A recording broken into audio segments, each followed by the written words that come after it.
Hello and welcome back to the Just Show Up show, a show where we just show up as we are. In the moment, we're evolving, we're growing, things are changing. So this week, we are showing up to the topic of presence, because this week I am actually 1,000% more present than I was last week when I was recording. And one thing that I've personally been dealing with a lot in the last couple of months since starting my coaching business has just been time management and overwhelm and social media. And I think this is something that, more and more people will be facing. So it almost feels like a taboo. It feels like it's so invasive, and at the same time it's something that we all just accept as like, oh, that's how things are, and we're not really questioning so last week, before I was getting ready to go on a trip with my friend Zoe, we were gonna go and just go away for the weekend, go into a beautiful cabin in the woods and just spend 2 days together. And I made a mental note to myself that I am going to use that opportunity as a way to just sign off and not be on the internet for the entire weekend. I said to myself, this is a friend that I haven't seen in 5 years. I definitely want to be present. I don't want to be checking my socials, my email, nothing. I'm just going to switch off for the weekend. And this is something that I could come up with in that way because I've done one of the tools from the Artist's Way, which I made another video about. And I think really the best tool from the entire book is a thing called Media Deprivation Week, which is, as it sounds, a week where you just don't check your email, basically, like, unless you have to for work. No social media communications. I think not even phone calls. Like, you really just switch off. No reading, no watching of TV, nothing. And I understood it. Well, the first time when I saw this exercise, I understood that this must be amazing. But at the same time, obviously, I was terrified. I was like, oh my God, I'm going to be like, what am I gonna do? And I think that doing this exercise, I mean, the best thing I've done probably my entire adult life was doing this exercise, because it just, I remember the first 2 days there was a bit of a resistance, and kind of wanting to check things and like having to remind myself, because it becomes automatic. Like, our hand reaching to the damn phone is horribly automatic. It's a habit that we've repeated over and over again, and I get very personally annoyed when I do that, because I feel so out of control. I just feel like I'm being controlled and forced to do things that I don't really choose to do. And we've all heard the research about social media and anxiety and overwhelm, which I've definitely been feeling. And when I first started out with the coaching business, I knew that I want an online business. Like, I want, a location freedom. I want to be able to work, but then still be basically remote work, which is what a lot of us have now. But at the same time, I knew that it would imply being on the socials, and that thing freaked me out, because I've been really keeping my distance, like, from pretty much, I never really had a social media presence. So doing this is very unlike me. When it first started out, Facebook, I started making some connections, but I always felt like I wasn't good at it. I always felt that whatever I was writing was just too... I was actually used to writing letters with friends that I have deep connections with. And you know, exchanging real physical letters where we would, you know, tell each other whatever, you know, like deep observations, thoughts, you know, things about our friendship or relationship. Like with my first boyfriend, we also did that. And then that slowly transitioned into the form of emails, but the tone of voice was still very private. Like it was very 101, and I could never figure out, and I think I'm still struggling with it, like I could never figure out how to have a social media presence where it's not a 101 relationship, like where you're talking to a group of people but you don't know what they're interested in or like what they actually want to hear. Like how to share whatever's inside my mind with a big group of people where, you know, they might all be interested in different things, and I just couldn't figure it out. So I think I was on Facebook for maybe like 5 years or so, and just very sporadic, just sharing articles, things that I would be reading, which clearly, like, we're doing this again.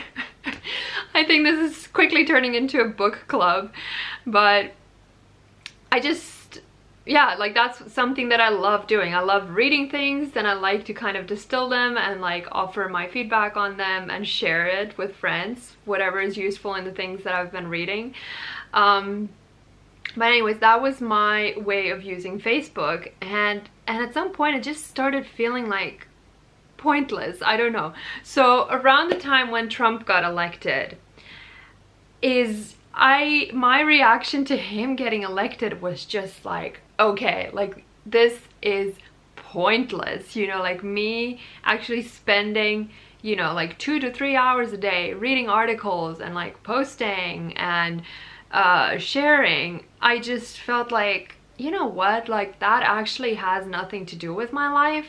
It's an activity, it's a task, and what many of us don't really think about is that it's a job, it's unpaid labor that we're performing for social media networks. I mean, unless you're a business and then you're doing it for the sake of the business, that's cool. But if we think about our personal private accounts, we are performing labor, and our data and, you know, like our profiles, our psychological profiles are being sold for money, which is just wild.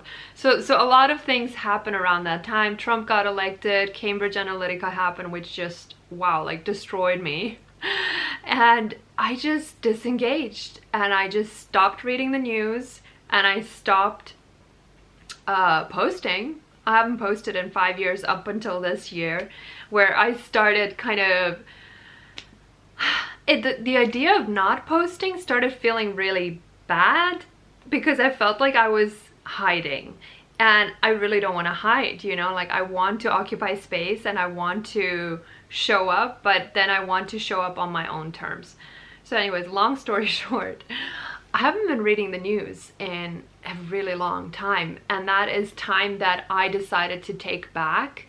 And not just time, but also I don't like the idea of being emotionally manipulated. I like the idea of being present and being calm and being at peace and having my mind to myself. So when this weekend we went away for the weekend and we arrived, you know, to this pristine environment, beautiful cabin. I mean, I'll insert some pictures. Like, it was stunning. And I remember in the first 5 minutes I was just standing in the cabin and I could feel the energy pulsating in my hands, in my body, and it was so calming and soothing and energizing and recalibrating.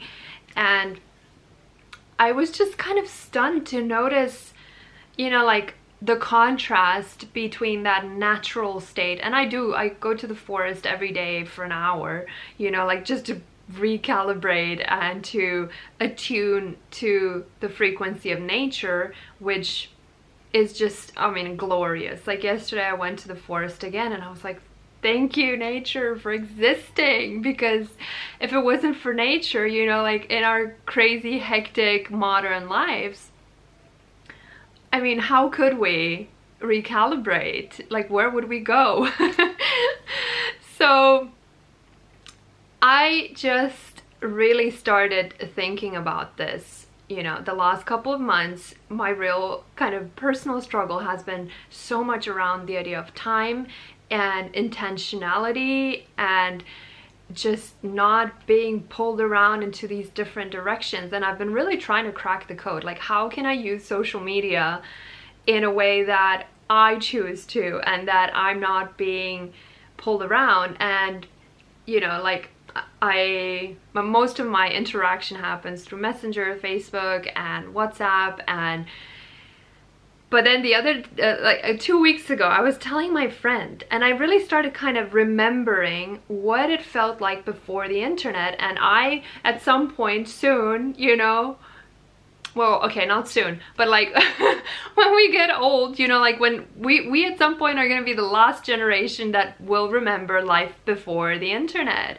And I remember when I was a kid, I just thought to myself, like, wow, I actually really crave that feeling of being bored, you know, and of having time, just being there.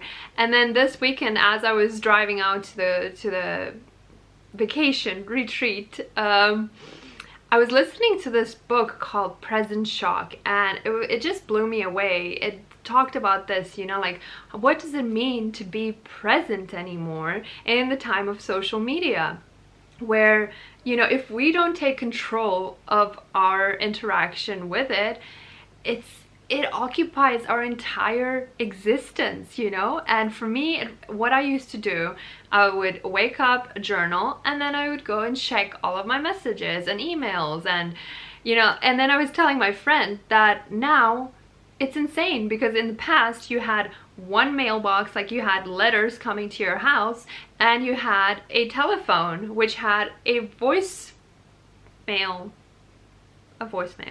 I don't even know what that thing is called anymore. Like, that's how long ago it is. But you just had two places to check if someone is communicating with you. And another funny thing is, like, when I'm still like in the old days, you know, you make plans with someone. You say, tomorrow 7 p.m. we're meeting there. And for some strange reason, people nowadays need you to reconfirm that. And I never understand why. It's like, why? We just made plans. Like, why do you want me to repeat that all over again? Like, are we both stupid? Like, why is this a question if we both agreed to a specific time and a place? Like, why do we need to reinstate that again? Like, I still don't get it.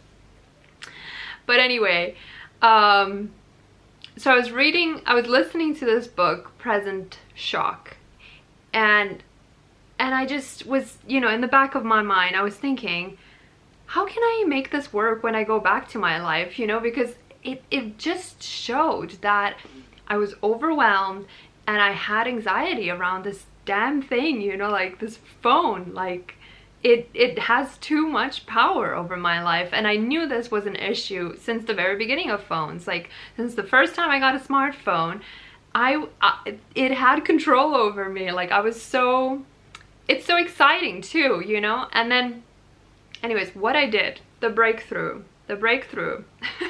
after years of trying to crack this code. And I did have this idea in the past, but maybe I just didn't have the willpower to do it. So I think going away for 2 days, being off, you know, and like practicing that muscle of resistance, and then coming back and just being like, okay, well, how am I going to go back? I just decided that I will only check my stuff maybe for an hour maximum at 5 or 6 or 7 p.m., like when my day ends. And I swear, as soon as I started doing this, I just felt like, it was like, you know, because when I did the media deprivation week, I felt so calm. The first 2 days of doing it, the first 2 days of doing it were a little bit uncomfortable, and I was really bored, and I was like, oh my God, like, what am I gonna do with all this time? But then I noticed around the third day, I just felt so calm and so peaceful, and it just felt like being a kid again. And I think that that's something that I really miss. It's like, I remember when I was a kid, there was just all this time, you know, that was there, you know, to think and reflect and make sense of the world and get ideas and get excited and plan. And there was time to focus and really get absorbed in an activity, which I find to be the most soothing experience ever. And last week I also had, I went to the forest and I took my iPad and I was sketching there. And it was very quick, like I don't know, maybe like 5 or 10 minutes, but I could just feel the focus and concentration as I was drawing. It was just that type of experience of time, which is super focused. Like you're so deeply, like you lose yourself in the action that you're performing, and it becomes so satisfying, like so soothing. That experience of being lost in time is just, wow, it's like orgasmic, you know, in terms of time. And I just realized, like, I really want that. And then if we think, you know, you have a smartphone, this is my device. I mean, I've got notifications off on this thing for a long time already, but you know, so that was my best idea before I came up with this current idea, was to just turn the notifications off. But then it became another kind of problem, which is like, okay, well, now if I don't have the notifications off, then I have to go and check it, right? I have to go and check all these places. And that's the difference, right, between having like only 2 places to check, your mailbox and your voicemail. You've now got, like, it's like living in a house where you have like 8 devices and they're all in different rooms, and you have to remember to go and check every single one of them. So that became a problem in itself too. So this time when I came back, I swear I cracked the code. I came up with this idea. I'm gonna check it only once a day, and I'm gonna have a checklist. And I'm just gonna go to all of these places one after another, which seems ridiculous. But it just creates a sense of calm, because I don't feel like I'm forgetting something, you know? Like if you don't have a checklist, you're actually and you don't have the notifications on because you don't want to be disturbed all day long, right? Like if I want to actually focus, and for me especially, like the thing is now I really want to do the illustrations for my book, and I want to publish the book. So this is where this book comes into the picture. Essentialism.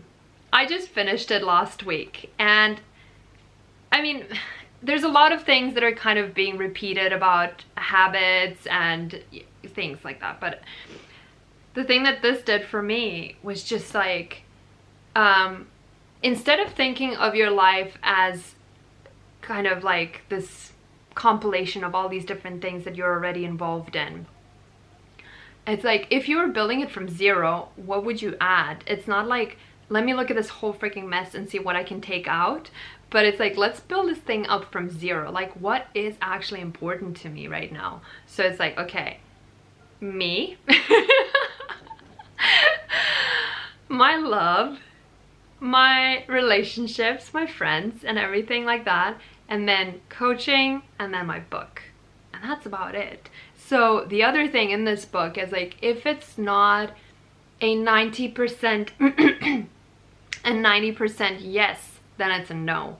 And there's so many things that come to us, opportunities and invitations, and you know, and I definitely did catch myself in the last couple of months just kind of going to everything and feeling like, well, like, you know, I don't know what's gonna come out of this. Like maybe something interesting will be in there. Maybe I'll meet someone and this and that. And it's like just feeling myself being dispersed and like spread really thin just doesn't feel right. So I've been meditating on like, how can I take control of my time the last while. And I feel like now I've really kind of come to a really good working system. Like I have the entire day to myself. Like I'm not thinking, you know, either I'm meeting with clients, or I'm working on my book, or I'm spending time with my, you know, lover, boyfriend slash husband. And it's just like, I just want to feel like I am making the decisions about my life. I want to feel like I'm in the driver's seat and I'm creating this, I am designing this, and whatever I don't like, I can take it out. And it's not like, you know, this thing that is beautiful, but I've never chosen, I've never made an active choice to say like, hey, yeah, I want to spend 4 hours a day on social media. Like, that is insane. Like, that's not how I want to live my life, right?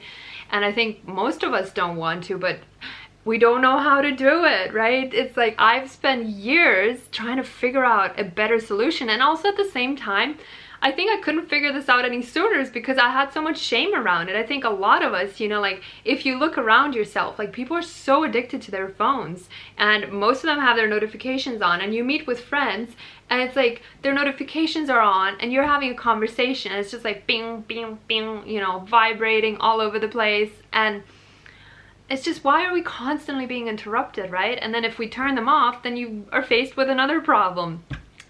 So I was just really excited about the fact that I discovered a solution to this issue.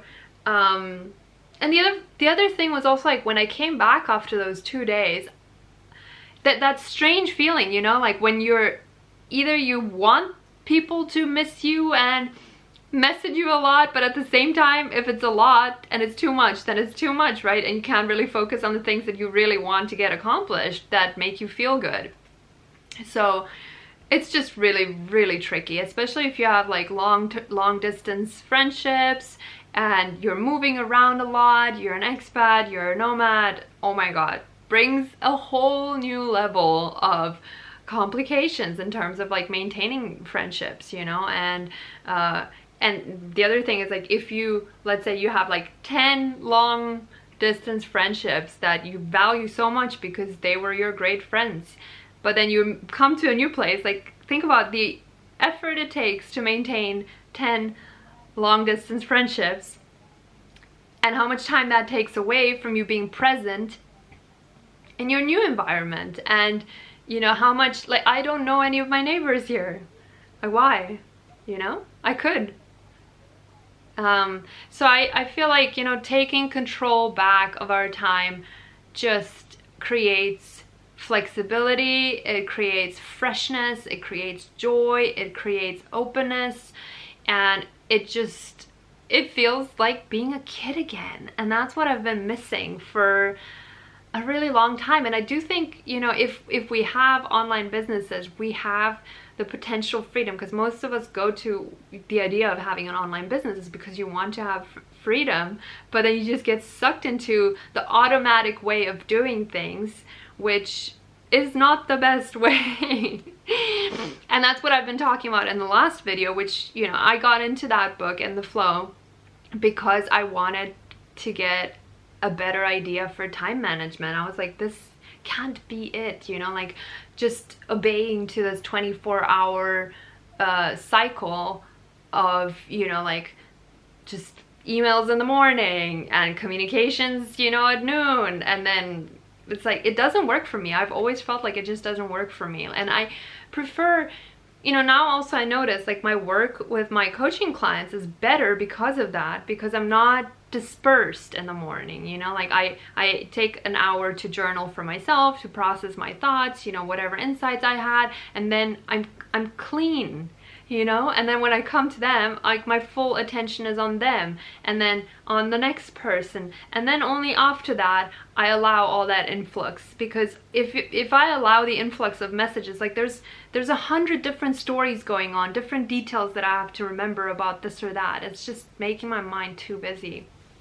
So it's been wonderful. Anyways, I just wanted to share my presence with you all, and as you can see, my energy is just totally different. I just feel so wonderful and peaceful and calm and in control, and it's been a struggle for me for the longest time, so I really wanted to share this with you. I hope it helps.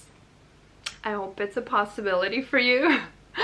I know it's maybe not a possibility for all of us because of, yeah, well, I got cut off there. But anyways, that is a sign that we have come to an end today.